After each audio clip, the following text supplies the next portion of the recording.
मित्रों नमस्कार। हमारा भारत देश जो कि विकासशील देशों की श्रृंखला से निकलकर विकसित देशों की श्रृंखला में आ गया और हमारे देश में रहने वाले 110 करोड़ हिंदू भाइयों बहनों की जिस पर आस्था है, जिस पर श्रद्धा है और जिस आस्था के भाव से, श्रद्धा के भाव से देवी देवताओं की पूजा करते हैं, अर्चना करते हैं, वंदना करते हैं और उसके बाद पूजन पाठन अर्चना वंदना करने के बाद जो विसर्जन की सामग्री है या फिर हमारे जो 1 वर्ष के बाद जो हमारे यहाँ विधा है कि देवी देवताओं की मूर्तियों को विसर्जित करने की जो व्यवस्था है, जो नियम है, जो कानून है, उस व्यवस्था को आज तक कोई उचित सम्मान नहीं मिल पाया। ये हम सब के लिए बहुत ही शर्मिंदगी वाली बात है, क्योंकि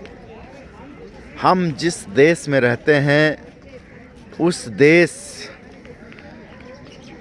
की आस्था, उस देश की जो श्रद्धा है और उस देश के जो आराध्य हैं, या मान के चलिए कि हमारा जो सांस्कृतिक विरासत है वो हमारी पूजा पाठ, हमारे देवी देवता और हमारा हिंदुत्व, इसके बावजूद भी हमारे विसर्जन की व्यवस्था को आज तक उचित सम्मान नहीं मिल पाया, जो हम सब के लिए बहुत ही कष्टकारी है। ये जो मैं आपको दिखा रहा हूँ ये सब विसर्जन की सामग्री है और ये सब गोमती नदी के अंदर इसलिए पहुंची है क्योंकि इसको कोई आज तक उचित स्थान नहीं मिल पाया, कोई सम्मानजनक स्थान नहीं मिल पाया। इसीलिए सारे के सारे लोग अपने देवी देवताओं की मूर्तियों को, भगवान के चित्रों को और उसके साथ साथ विसर्जन की जो तमाम प्रकार की सामग्री है वो सब गोमती नदी के अंदर प्रवाहित करते हैं। उसमें फल भी हैं, उसमें फूल भी हैं, उसमें नारियल भी हैं, उसमें चावल भी है, उसमें रोली भी है, उसमें केले के पत्ते भी हैं, उसमें तमाम प्रकार के फल हैं। वो विशेष प्रकार की सारी चीज़ें हैं जो कि पूजन पाठन में इस्तेमाल होती हैं और उसके बाद वो सब विसर्जन के रूप में नदी के अंदर प्रवाहित की जाती हैं, जो हम सब के लिए बहुत ही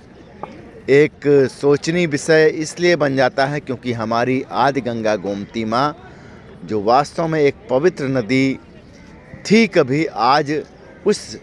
पवित्र नदी में सरकार के द्वारा, शासन प्रशासन के द्वारा उस पवित्र नदी को बुरी तरीके से गंदा किया जा रहा है। सबसे पहले तो मैं आपको बता दूं कि गंदा कैसे किया जा रहा है, क्योंकि अगर हम किसी के ऊपर आरोप लगा रहे हैं तो उसके पीछे कोई तथ्य होने चाहिए। और हाँ, हमारा आरोप बिल्कुल तथ्य से पूर्ण है, क्योंकि जिस प्रकार से हमारी देश की,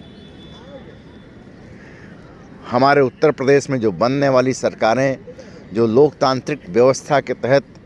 पंचवर्षीय योजनाओं को लेकर जो सरकारें बनती हैं, उन सरकारों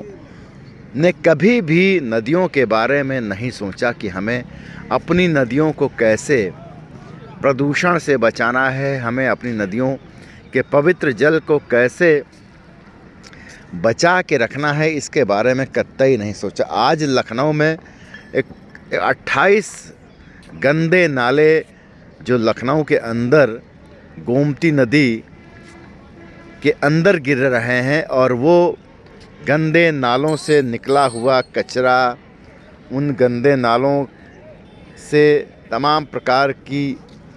वेस्टेज सामग्री जो लोग घरों से नालों में डालते हैं और उसके बाद फिर वो नालों के माध्यम से नदियों में मिलती हैं, तो उस प्रकार की तमाम गंदगी जो है आपको नालों के तटों पर देखने को मिल जाएगी और इसके कारण ही हमारी गोमती नदी बुरी तरीके से प्रदूषित हो रही है। हमारे कुछ लोग ऐसे भी हैं जिन्होंने केवल अपना उद्देश्य को पूरा करना है। उनका उद्देश्य है कि हम इस नदी के जल से अपने कपड़ों को धुलें और उसके बाद कपड़ों से निकली हुई गंदगी और उसके साथ जो ये इस्तेमाल कर रहे हैं साबुन, ये सारा का सारा डिटर्जेंट सब गोमती नदी के अंदर मिल रहा है। ये आपको दिख रहा होगा। तो इस प्रकार के तमाम लोग हैं जो नदी को प्रदूषित करने का काम करते हैं। इनके मन में ये विचार रहता है कि नदी इतनी बड़ी है, अगर हमारा ज़रा सा डिटर्जेंट या हमारा ज़रा सा साबुन गोमती नदी में मिल जाएगा तो उससे क्या होगा। फ़िलहाल ये हज़ारों की संख्या में देवी देवताओं की मूर्तियाँ जो आपको दिख रही होंगी, और ये दीपदान एक अजीब व्यवस्था है लोगों के द्वारा। वो सोचते हैं कि हम गोमती नदी में दीपदान कर रहे हैं तो कोई बहुत बड़ा काम कर रहे हैं। यानी कि नदी के तट पर पहुंचकर बड़ी मात्रा में लोग विभिन्न त्योहारों में, या फिर मान के चलिए कुछ ऐसे विशेष दिन होते हैं जिसे हम पूर्णिमा बोलते हैं। पूर्णिमा के दिनों में अधिकतर ये देखा गया है कि हिंदुओं के द्वारा, लोगों के द्वारा दीपदान, गोमती नदी के तट पर पहुंचकर दीपदान करने का आजकल बहुत बड़ा प्रचलन है। और उस प्रचलन के बाद आपको दिख रहा है कि कितनी बड़ी मात्रा में यहाँ पर लोगों के द्वारा दीपदान किया गया। और जितनी भी ये मिट्टी की बनी हुई दियाली हैं, ये सब गोमती नदी के अंदर प्रवाहित कर दी गई। अब ये ऐसे ही पड़ी रहेंगी और ये सड़ती रहेंगी, इसके अलावा इनका कुछ भी नहीं होने वाला है। जिस प्रकार से हज़ारों की संख्या में देवी देवताओं की मूर्तियाँ, विसर्जन की सामग्री और ये दीपदान एक नया प्रचलन शुरू हो गया है। अच्छा, दूसरा एक विषय ऐसा भी है कि लोग सोचते हैं कि हम जितना अधिक नदी के तट पर पहुँचें और वहाँ पर पहुँचकर अपने सोशल मीडिया में और अपने तमाम प्रकार की जो मीडिया है उसके माध्यम से अपनी तमाम फ़ोटोज़ को, इस प्रकार की फ़ोटो जैसे लगता है कि हाँ कोई बहुत बड़ा काम करके आ रहे हैं। लेकिन उस फ़ोटो में तो वो काम दिखता है, लेकिन उस काम के बाद उनके द्वारा किस प्रकार से नदी के अंदर वो बची हुई सामग्री डाली जाती है, फेंकी जाती है, जिससे नदियाँ हमारी कितना प्रदूषित हो रही हैं, इसके बारे में उन्हें कतई चिंता नहीं रहती है। और उसी के साथ साथ आपको नदी के तट पर दिख रहा होगा बड़ी मात्रा में ये विसर्जन की सामग्री और ये भगवान के चित्र। आखिर कितना बेतरतीब तरीके से हिंदुओं ने ये क्या व्यवस्था बना ली है, भगवान ही मालिक है इसका। इस विषय पर हिंदुओं से कुछ कहा नहीं जा सकता है, उनकी समझ में कुछ आने वाला नहीं है। और इसी के साथ साथ शासन प्रशासन में जो बैठे हुए जिम्मेदार लोग हैं, उनको भी कभी ये समझ में नहीं आता है, या आज तक वो ये नहीं सोचे कि आखिर कुछ ऐसी योजना बनाई जाए जिससे कि जो हमारे देश में 110 करोड़ हिंदू है, उनको कम से कम उनकी विसर्जन की सामग्री, पूजा पाठ के बाद जो विसर्जन इत्यादि की सामग्री है उसको कुछ उचित स्थान दिया जाए, नदियों में उसको प्रवाह करने से रोका जाए। इस प्रकार की कोई भी व्यवस्था आज तक शासन प्रशासन में बैठे हुए लोगों के द्वारा नहीं बनाई गई। ना बनाने के कारण ही आज लोग जो हिंदू हैं उनकी एक मजबूरी है, क्योंकि वो आखिर अपने देवी देवताओं की मूर्तियों के विसर्जन को लेकर आखिर कहाँ जाएं, किस जगह पर जाएं जहाँ पर उनके देवी देवताओं की मूर्तियों को एक उचित स्थान विसर्जन के लिए मिल सके। ये उनकी मजबूरी है कि वो इस मजबूरी के तहत ही गोमती नदी के तट पर पहुंचते हैं।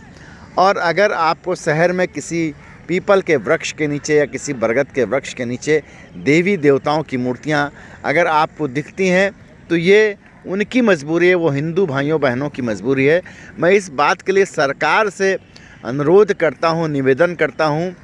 कि कुछ ऐसी व्यवस्था की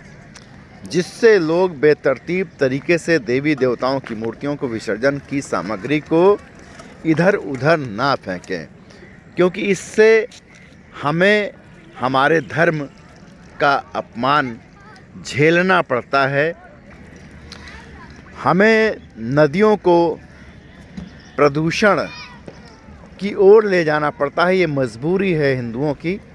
और हमें लगता है कि अगर शासन प्रशासन में बैठे हुए लोग या सरकार में बैठे हुए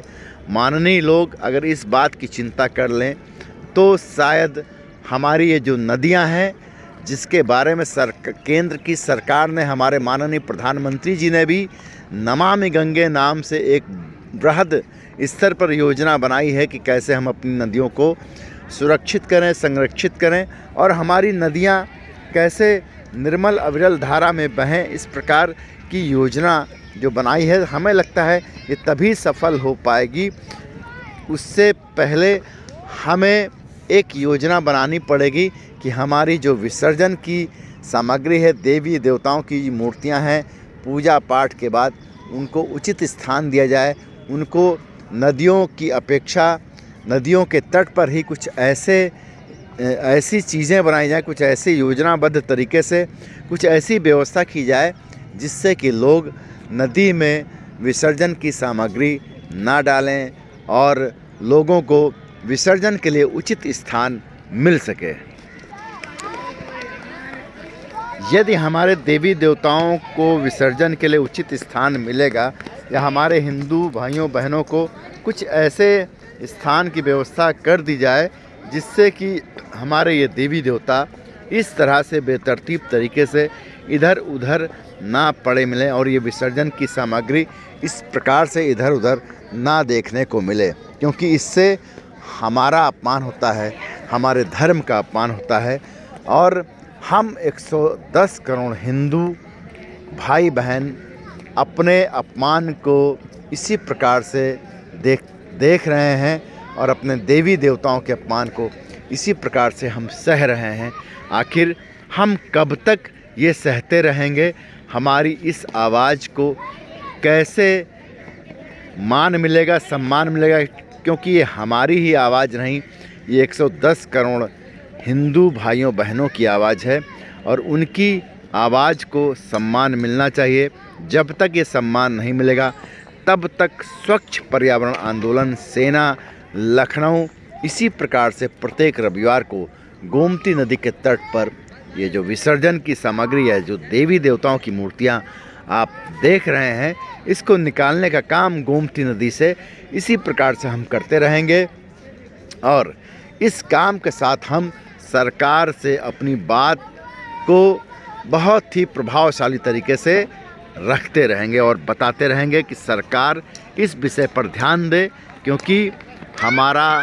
सम्मान बाद में, पहले हमारे देवी देवताओं का सम्मान बहुत ज़रूरी है। और जब तक इनका सम्मान नहीं होगा, इनको उचित स्थान नहीं मिलेगा, हम इसी प्रकार से अपनी आवाज़ को सरकार के खिलाफ बुलंद करते रहेंगे। जय हिंद, जय भारत।